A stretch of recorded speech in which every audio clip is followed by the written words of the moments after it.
wakilkan kepada kami. Mungkin next aja. Next aja. So, sedikit mengingatkan terkait dasar hukum. Jadi kami menyampaikan bahwa dasar hukumnya itu masih sesuai dengan Permen-PAN nomor 90 tahun 2021. Kemudian mulai dari tahun lalu itu kami mendapatkan kewenangan untuk melakukan evaluasi WBK secara mandiri. Jadi sekarang untuk WBK ini memang menjadi kewenangan tim penilai internal di mana hal ini adalah inspektorat utama. Jadi ini hanya kita bersama 8 KL lainnya. Jadi hanya 9 KL yang mendapatkan kewenangan ini begitu ya. Kemudian karena ada kewenangan ini, maka Perkepka terkait pedoman pembangunan ZI ini juga kami ubah menjadi Perkepka nomor 289 tahun 2024. Next. Kemudian ini terkait implementasi RB. Jadi sedikit kami sampaikan bahwa memang RB di Bepom ini sudah dibangun sejak 2011. Kemudian juga di sini kalau bisa kita lihat tren nilainya itu meningkat kecuali di 2021 ke 2022 ya karena di sini ada masalah yang kasus EGDEG memang agak turun sedikit. Dan di 2023 ini memang nilai kita alhamdulillah cukup baik 89,12 di mana ini peringkat 2 satu Indonesia gitu ya di bawahnya Kementerian Keuangan. Next, mungkin selanjutnya adalah terkait evaluasi ZI. Jadi memastikan bahwa unit kerja ini bebas dan bersih dan bebas dari praktek KKN serta bisa memberikan pelayanan yang berkualitas kepada masyarakat. Jadi saya sedikit menjelaskan juga terkait perubahan indikator. Jadi kan awalnya itu di tahun sebelumnya tahun trimestral sebelumnya adalah nilai RB unit kerja gitu ya. Nah, di sini menyebabkan memang seperti kebingungan dari unit kerjanya ini, apakah memang RBG itu sama seperti yang diterapkan di pusat gitu ya. Jadi sebenarnya kan reformasi birokrasi itu memang diterapkannya itu di kementerian lembaganya, jadi di kita itu adalah di BPOM-nya. Nah, kalau dulu itu memang mirip dengan yang ZI ini, ada 8 area perubahan gitu ya. Kalau ZI itu kan 6 area perubahan. Namun mulai tahun 2023 itu konsep RB sendiri ini berubah. Sehingga ada RB general dan tematik. Namun untuk ZI-nya sendiri ini masih sama, belum berubah menjadi ada general tematik itu tidak ada. Untuk ZI masih menggunakan 6 area perubahan. Sehingga untuk mengurangi kebingungan di unit kerja, perbedaan RB-nya pusat dengan RB-nya unit, jadi sebenarnya yang di unit itu yang diterapkan adalah pembangunan zona integritasnya Bapak Ibu. Jadi kami ubah untuk indikatornya di mulai tahun ini adalah nilai pembangunan zona integritas. Kemudian untuk fokus pembangunan ZI ini memang kan tadi ada 6 area perubahan, namun memang ada 3 area perubahan yang menjadi kunci utama dari pembangunan ZI ini, yaitu mulai dari pengawasan, pelayanan publik, dan akuntabilitas kinerja. Jadi memang diharapkan 3 fokus utama ini yang benar-benar ditonjolkan gitu ya. Jadi mungkin agak berbeda sedikit dengan sakit. Kalau sakit memang fokusnya maksudnya tujuannya itu mungkin di target sakitnya gitu ya selain pengelolaan sakitnya sendiri tapi targetnya juga ke nilainya. Kalau di ZI ini ada target yang predikat WBK WBBM gitu ya bagi unit kerja yang melakukan pelayanan publik. Jadi memang mungkin banyak unit yang memang fokus untuk bisa mendapatkan predikat ini begitu ya. Namun memang untuk mendapatkan itu nanti ada persyaratan-persyaratan yang harus dilalui terlebih dahulu. Next. Kemudian di sini kalau kita lihat memang dari tahun 2014 itu sudah dimulai pembangunan ZI dan alhamdulillah sampai 2024 ini totalnya itu ada 37 unit kerja yang sudah WBK WBBM di antaranya 8 yang WBBM. Dan yang kami juga melakukan pengawalan mulai dari penyusunan kebijakan, sosialisasi, nanti ada self assessment sampai dengan nanti terakhir penganugerahan predikat WBK BBM. Next. Kemudian ini sekilas saja untuk mengingatkan syarat dan mekanisme penetapan WBK BBM. Next. Jadi intinya adalah sudah melakukan pembangunan ZI ya untuk yang WBK ini minimal 1 tahun. Jadi ini untuk balai-balai yang baru ini bisa dicermati gitu ya. Jadi diharapkan memang sudah melakukan pencanangan dulu. Kemudian predikat sakit itu harus minimal B untuk yang WBK. Kalau yang WBBM minimal BB. Lalu yang ketiga adalah merupakan core layanan utama. Jadi untuk sementara memang sesuai Permenpan yang difokuskan untuk bisa mendapatkan WBK WBBM adalah yang melakukan layanan publik langsung ke masyarakat. Lalu yang keempat, nah ini juga berhubungan dengan yang tadi, memberikan dampak signifikan langsung ke masyarakat tentang kualitas birokrasi. Yang kelima, tindak lanjut terhadap hasil pengawasan yang dilakukan baik APIP atau Inspektorat Utama dan BPK itu harus 100% dan pelaporan LHKAN juga harus 100%. Untuk syarat penetapannya di sini perlu diingat juga bahwa untuk WBK itu 85, untuk BBM 90. Jadi memang ini nilai yang ditetapkan internal sebenarnya oleh Inspektorat Utama karena memang untuk mengantisipasi adanya perbedaan gap penilaian antara eh, kami di internal dengan Menpan gitu selaku tim penilaian nasional. Jadi ini juga sebenarnya terkait dengan target Bapak Ibu. Jadi untuk unit-unit kerja yang baru seperti balai-balai baru itu kami awal-awal itu menetapkan nilai 75 begitu ya karena memang itu sesuai dengan minimal dulu yang di Menpannya begitu. Sedangkan nanti ketika sudah mulai mature balainya akan kami tetapkan mulai dari 85 dulu targetnya. Sedangkan untuk unit-unit yang sudah WBK menuju WBBM, maka nilai target minimalnya adalah 90 begitu Bapak Ibu. Next. Lalu mengingatkan kembali tahap evaluasi zona integritas di unit kerja. Jadi mungkin di sini juga kami menyampaikan bahwa untuk tahun lalu memang ada sedikit perbedaan mekanisme penilaian begitu ya Bapak Ibu. Jadi yang biasanya didesevaluasi semua di tahun lalu itu memang beberapa unit yang tidak memenuhi kriteria awal ataupun unit-unit yang merupakan dukungan manajemen itu tidak dilakukan des, tapi melalui review dokumen. Mungkin ini yang banyak juga dipertanyakan oleh Bapak Ibu gitu ya. Sehingga ketika review dokumen memang kami melihat berdasarkan dokumen yang diupload Bapak Ibu. Ketika dokumennya memang tidak lengkap ataupun tidak jelas itu sangat mempengaruhi penilaian kami. Jadi memang ada beberapa unit kerja itu yang nilainya turun ya gitu ya. Ada yang turun sedikit, ada juga yang agak banyak begitu turunnya. Karena memang kami melihatnya dari review dokumen sehingga ketika dokumennya ini tidak jelas itu ya jadi akan menurunkan nilainya begitu. Nah, tapi untuk tahun ini, insya Allah semua akan dilakukan DES. Cuma mungkin yang akan kami bedakan adalah jangka waktu pelaksanaan DES-nya. Jadi kami akan melakukan DES terlebih dahulu terhadap unit kerja yang memang potensial untuk dilakukan evaluasi baik WBK ataupun WBBM gitu, yang potensial untuk diajukan mendapatkan predikat WBK atau WBBM. Jadi memang untuk mekanismenya itu masih sama sebenarnya untuk yang awal adalah direview oleh auditor internalnya dulu. Jadi review auditor internal ini untuk memastikan bahwa emang isian LKSZI ini sudah sesuai. Jadi diharapkan nanti para auditor internal ini bisa memberikan masukan-masukan terhadap baik catatan pada LKE-nya maupun data dukungnya. Misalkan perlu ditambahkan, silahkan gitu, tektokan antara tim pembangunan ZI dengan auditor internalnya begitu. Kemudian yang kedua, ini harus dilakukan penilaian oleh TPU. Ini hanya khusus untuk unit kerja setingkat eselon 2 di pusat yang di bawah kedeputian. Jadi untuk unit-unit kerja di bawah kedeputian 1, 2, 3, 4 itu harus ada dulu penilaian oleh TPU. Jadi kalau ditanyakan TPU itu siapa, TPU itu silahkan dibentuk oleh masing-masing kedeputiannya. Itu bisa misalkan berasal dari gabungan para auditor internal itu boleh, ataupun tim-tim lain itu juga boleh gitu yang memang paham terkait pembangunan ZI ini.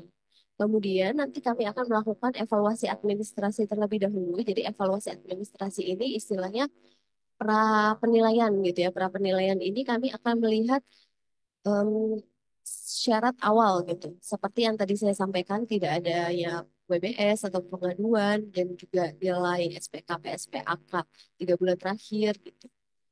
Lalu juga setelah itu akan kami lakukan evaluasi yang tadi saya sampaikan memang akan dilakukan ke seluruh unit kerja untuk evaluasi pada tahun ini. Selanjutnya baru review dokumen. Biasanya kan setelah evaluasi ada dokumen-dokumen tambahan gitu ya.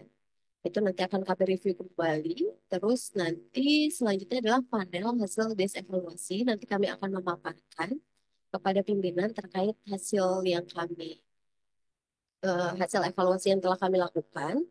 Kemudian setelah untuk yang WBK itu kami akan melakukan wawancara, kemudian validasi hasil survei, evaluasi lapangan, clearance dan playroom. Sedangkan untuk WBBM nanti kami akan langsung sampaikan usulannya kepada Menpan.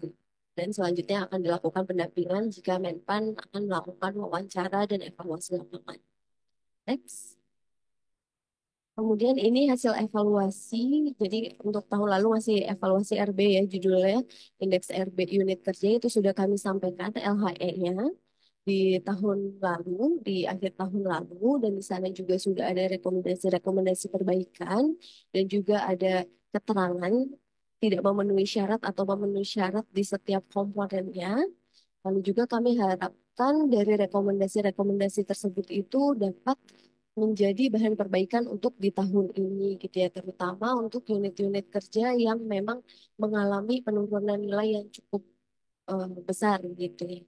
Dan juga untuk unit-unit kerja yang memang ingin diajukan berpredikat WBK atau WBBM. Next.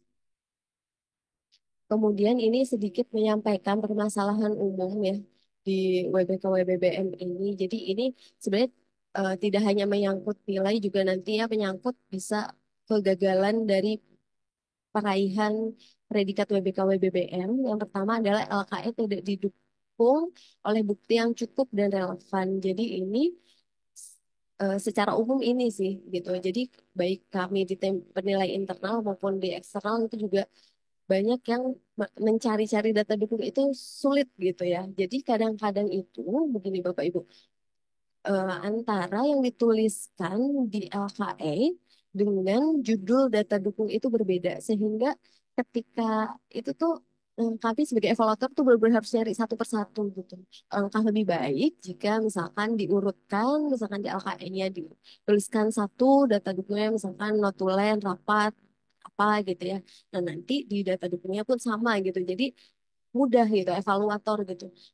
Kalau di kami, evaluator internal aja masih agak lebih effort gitu ya untuk melihat data dukung itu agak lebih mau effort. Tapi kalau misalkan kita sudah nanti yang diajukan ke BBM itu kan sudah di luar kita gitu ya. Di Menpan apakah memang mereka akan melihat benar-benar mengecek satu persatu itu kan kita tidak bisa memastikan itu. Jadi kami selalu berpesan juga untuk unit kerja itu agar eh, tracking terhadap data dukungnya itu diperjelas gitu. Jadi memang evaluatornya pun mudah gitu. Kadang-kadang evaluator juga kalau udah lihat data dukungnya nggak jelas, udah malas ngecekin ke bawahnya gitu. Nah itu sih. Yang kedua adalah hasil survei eksternal tidak memenuhi batas minimal IPKP dan IPAK gitu ya, IPP dan IPAK. Jadi memang untuk SPKP, sekarang disebutnya SPKP SPAK ya untuk surveinya sendiri, itu kewajiban dari Menpannya adalah dilakukan setiap bulan. Kemudian untuk nilai memang yang akan diambil itu nilai 3 bulan ke belakang. Jadi pesan kami adalah agar dilakukan setiap bulan itu kalau bisa dipastikan ada nilainya. Jadi ketika tidak ada nilainya di satu bulan, maka nilai yang 2 bulan itu sebagai contoh ya, misalkan kan harusnya kan rata-rata dari 3 bulan.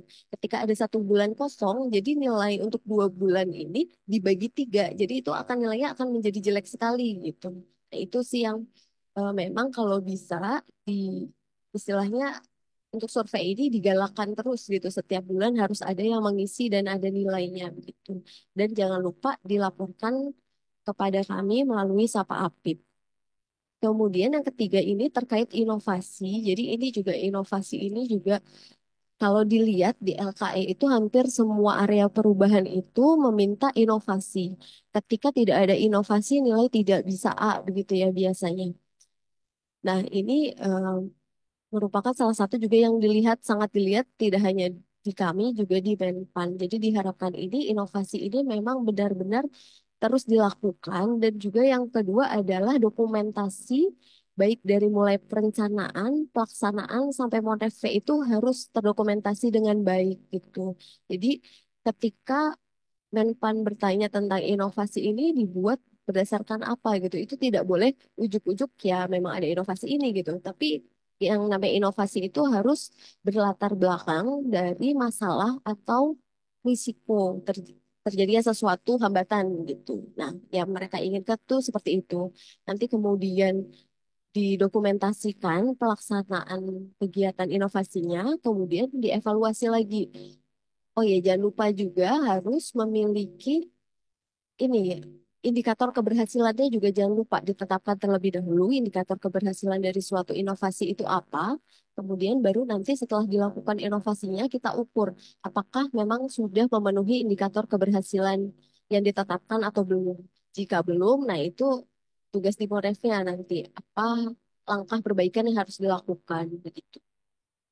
Kemudian yang keempat ini terkait risiko. Jadi untuk manajemen risiko ini juga sudah mulai tahun 2022 ini menjadi concernnya Menpan gitu ya, tidak hanya BPKP. Mungkin selama ini yang menilai Manris kita adalah BPKP, namun ternyata pada saat penilaian ZI pun Menpan itu juga fokus ke risiko ini. Jadi memang diharapkan ini nanti setiap inovasi itu juga harus diidentifikasi risikonya, kemudian diidentifikasi risiko juga harus dipastikan ada risiko-risiko fraud yang diidentifikasi karena mereka juga akan fokus ke situ dan juga termasuk risiko-risiko yang bliknya begitu.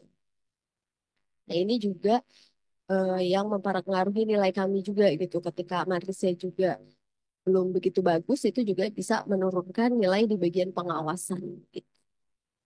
Lalu penerapan manajemen kinerja yang belum baik, dan juga implementasi SPBI yang belum terintegrasi sehingga belum terlihat yang bisa mendorong pelaksanaan pelayanan publik yang lebih cepat dan efisien. Jadi memang diharapkan itu ini tuh biasanya juga terkait monef-monef itu tidak dilakukan secara berkala. Kadang-kadang monefnya itu juga cuma sudah dilakukan ataupun kayak misalkan yang pelaporan COI, gratifikasi, laporan bantuan kepentingan, gratifikasi, pengaduan WBS itu cuma nihil nihil nihil saja tapi tidak ada analisisnya di situ gitu. Jadi ketika memang pengaduan atau WBS itu nihil, itu kan harusnya bisa dibahas ya di situ. Nihil itu kan bisa berarti dua. Apakah memang pegawai di unit kerja tersebut sudah melakukan tugasnya dengan sangat baik dan tidak ada fraud di situ sehingga memang tidak ada pengaduan dari masyarakat ataupun dari internal. Atau yang kedua, orang itu tidak tahu sarana pengaduan ataupun WBS-nya gitu. Jadi memang diharapkan ketika Monef itu nihil, nah itu bisa dibahas. Jadi misalkan nihil nih, tapi kami sudah melakukan sosialisasi-sosialisasi sebagai berikut gitu. Jadi bisa dipastikan sebenarnya semua orang itu sudah memahami media-media yang bisa mereka untuk menyampaikan pengaduan gitu. Nah itu sih. Jadi memang selama ini itu untuk Monef-Monef ini catatannya adalah sering tidak secara berkala dan juga untuk analisisnya itu tidak ada kadang-kadang untuk itu. Next. Kemudian ini slide terakhir, jadi ini terkait rekomendasi atas hasil evaluasi ZI menuju WBBM yang tahun lalu dari Kementerian PAN dan RB. Jadi memang tahun lalu itu kita mengajukan itu 5 unit kerja, jadi 2 unit kerja pusat dan 3 unit kerja balai besar dan balai itu hanya 3 yang berhasil dan semuanya itu balai besar dan balai pom.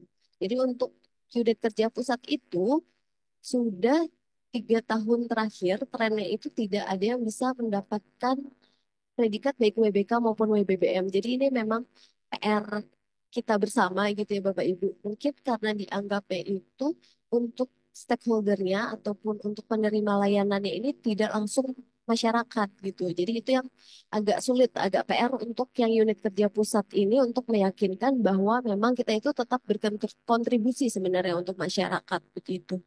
Cuma memang trennya ini banyak balai besar dan balai yang mendapatkan itu.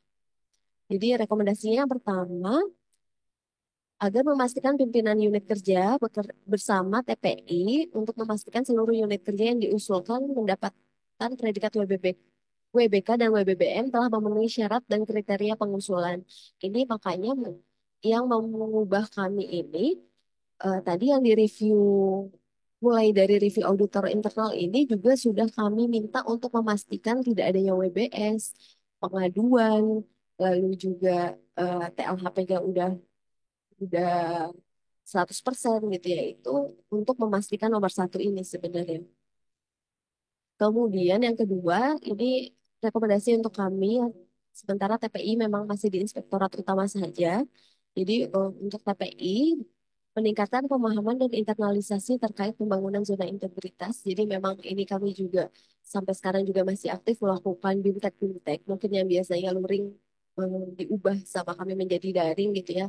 Dan jika memang ada permintaan BIMTEK, insya Allah akan kami laksanakan gitu ya. Lalu yang ketiga, mendorong unit kerja untuk terus berinovasi yang berfokus pada layanan utama, terutama yang langsung terkait dengan masyarakat. Jadi memang ini dimintanya inovasi ini juga masih terus didorong.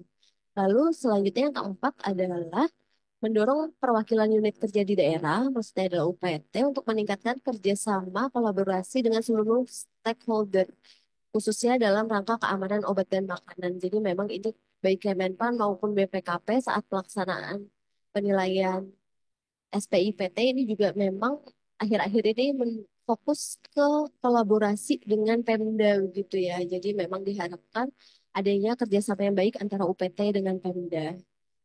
Lalu yang terakhir adalah mengoptimalkan sistem pengawasan integritas melalui penerapan manajemen risiko, terutama risiko terjadinya KKN. Nah, ini juga jangan sampai Bapak Ibu lupa mengidentifikasi fraud, risiko fraud gitu. Jadi kami juga selalu mengingatkan agar Bapak Ibu ini tetap mengidentifikasi